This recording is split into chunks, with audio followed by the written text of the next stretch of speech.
liberdade, justiça, soberania, ética. Em momentos decisivos da nossa história recente, essas bandeiras mobilizaram milhares de cidadãos. Ao lado do povo, a Ordem dos Advogados do Brasil sempre encampou as lutas pelo restabelecimento do Estado de Direito, pela anistia, pelas eleições diretas e pela ética na política. O ânimo de combate nunca me faltou. Basta ver que, em todos os momentos em que se apela para mim,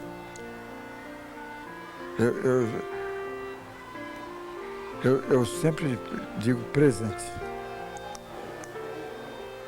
Quando é um interesse público. Nunca o interesse privado me seduziu. Sempre a minha vocação foi para a defesa do interesse público.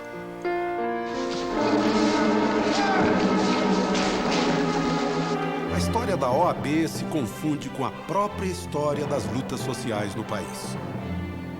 Logo após a independência do Brasil, os advogados já procuravam se organizar em uma entidade de classe.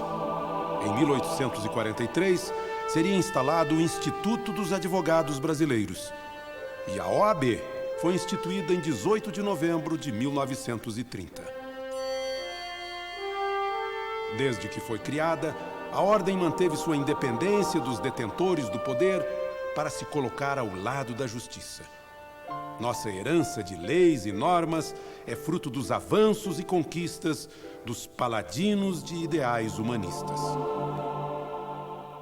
Patrono dos advogados, Rui Barbosa consagrou seu talento e a própria vida à causa da liberdade e à realização da justiça. Reconhecido como exemplo de cidadania e competência profissional, Rui deu nome à medalha com que a OAB reconhece a dedicação dos profissionais às causas da democracia e do direito. O primeiro advogado a merecer a medalha era apenas um estudante de direito em 1912. Mas reagiu indignado ao ver alguns policiais espancando um homem diante da torcida da multidão. O futuro advogado seguiu o cortejo até a delegacia. Fez um discurso inflamado contra a violência policial e conseguiu libertar o prisioneiro. Acabou sendo advertido pelo delegado a não comprar a briga dos outros.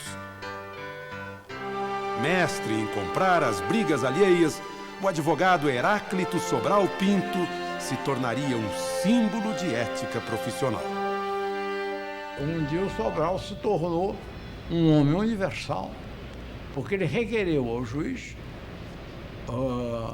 para o seu cliente Berger, invocou a lei de proteção aos animais, porque os animais têm um tratamento muito melhor do que ele. Advogado recorre à lei de proteção aos animais para impedir tortura aos presos comunistas Luiz Carlos Prestes e Harry Berger. É dever do advogado estimular a conciliação entre as partes, evitando, sempre que possível, a instauração dos litígios. O advogado deve se empenhar permanentemente no seu aperfeiçoamento pessoal e profissional. É dever do advogado velar pela sua reputação pessoal e profissional. Os novos advogados também se comprometem com o caráter social de sua profissão, regida por um severo código de ética e disciplina. Qual é a principal qualidade do advogado? Eu disse, o equilíbrio. Saber pleitear aquilo que é razoável. Porque, do contrário, se ele pleiteia um absurdo, um disparate, evidentemente que não é atendido na justiça. Um bom advogado faz diferença, principalmente se ele for honesto. Eu acho que o advogado é que nem um médico de família, você tem que aprender a confiar. Quem depende dos serviços de um advogado para resolver seus dramas e problemas mais íntimos, geralmente encontra profissionais dedicados, ainda que sobrecarregados de trabalho. Acho que ele tem que ter o orgulho da profissão, né? O gostar da profissão, encarar o seu cliente como uma responsabilidade muito grande e defendê-lo até as últimas consequências. Se não fosse a minha advogada, né, com certeza eu teria perdido a causa porque eu não entendo de lei. Bom, tem a questão técnica, tem que saber exatamente do ofício dele, mas tem uma questão, eu que diria, ética. O advogado tem o dever da ética. Até um italiano, que não me lembro agora quem era, ele dizia o seguinte: o advogado deve ser honesto, nem que seja por velhacaria. Ser ético é sempre o melhor negócio. É a garantia de uma carreira bem-sucedida e do reconhecimento profissional. O exercício da advocacia é incompatível com qualquer processo de mercantilização. Eventuais desvios de comportamento, ganância, falta de escrúpulos e, principalmente, exagero na cobrança de honorários recebem a rejeição da sociedade. Cedo ou tarde, o advogado que não observa os princípios éticos será punido, ou pela ordem, ou pela falta de clientes. A OAB não pretende acobertar os maus profissionais que lesam clientes ou adotam condutas incompatíveis com a profissão.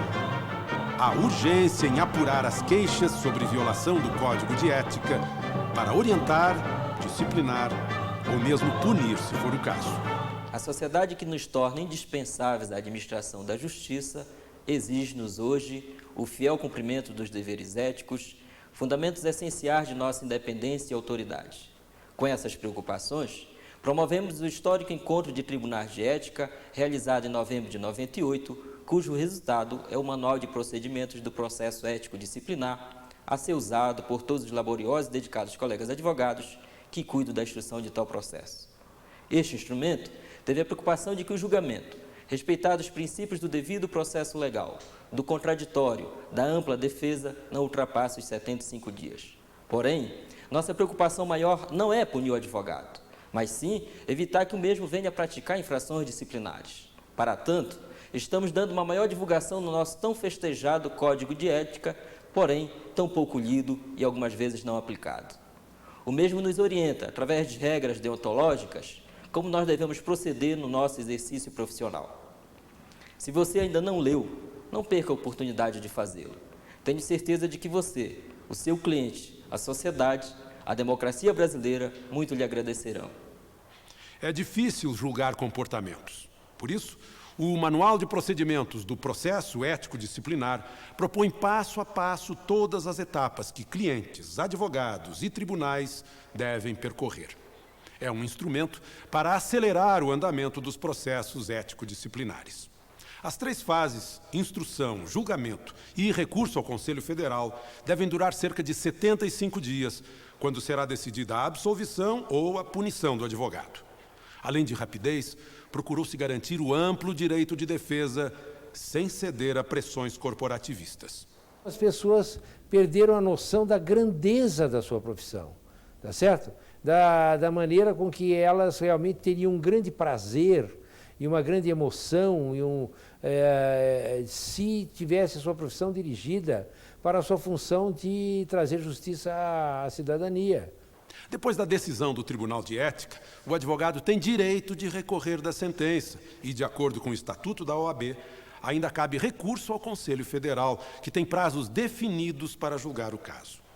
O andamento do processo deve ser divulgado em todas as seccionais da Ordem dos Advogados do Brasil. No mundo do direito, no mundo dos operadores do direito, das operações, das profissões jurídicas, está havendo efetivamente uma valorização da ética. E isto abre a perspectiva de valorização ética de todas as profissões jurídicas, valorização ética do direito no Brasil.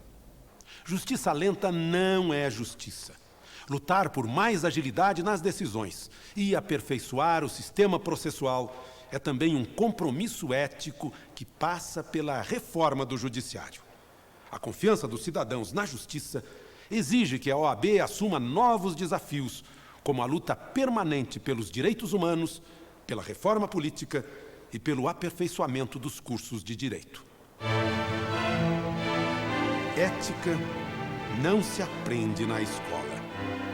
Os atuais currículos dos cursos jurídicos são insuficientes para definir os limites da ação profissional ou refletir sobre leis injustas. As deficiências do ensino universitário, mais voltado para o direito privado, deixam uma lacuna na formação profissional. Um curso regular de ética na nossa faculdade de Direito daria pelo menos a grande parte uma noção da função do advogado na sociedade. E aqueles que fossem recalcitrantes a esse aspecto de que é uma função nobre, que é uma função de trazer a justiça a toda a população, a todo cidadão, mesmo que fossem recalcitrantes, teriam grandes inquietações. E os estudantes estão querendo que dentro das faculdades de Direito haja estudo de filosofia e estudo de ética. E isso, então, vai mudando o perfil do profissional de Direito, porque sob influência dos estudantes, os próprios professores, as próprias escolas têm que cuidar mais do assunto.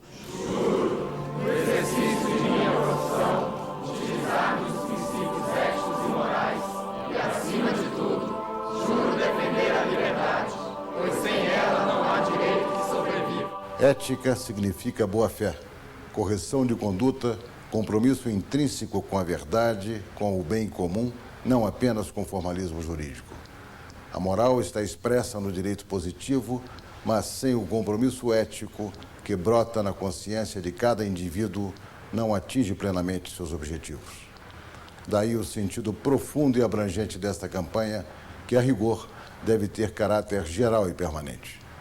A Ordem dos Advogados do Brasil não é apenas entidade de classe, mas igualmente tem por finalidade a defesa da ordem jurídica, do Estado democrático de direito, da justiça social e da justa e eficiente aplicação das leis.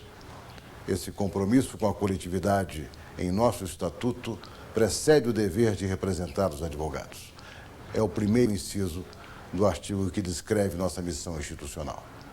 A ordem sente-se, portanto, profundamente comprometida com a ética, com seus fundamentos e seus objetivos. Assim sendo, nada mais natural que comece por cobrá-la de seus próprios filiados. Os advogados devem mostrar à sociedade a sua capacidade de se conduzirem segundo princípios éticos. Assim terão autoridade moral para exigir o respeito e a mesma conduta de todos os segmentos do Estado e da sociedade. O advogado é o primeiro juiz de sua conduta. Seu bom desempenho profissional exige honestidade e total rigor com valores éticos. A dignidade da profissão está nas mãos de cada um. É uma resposta à confiança depositada pelos brasileiros nos profissionais do direito.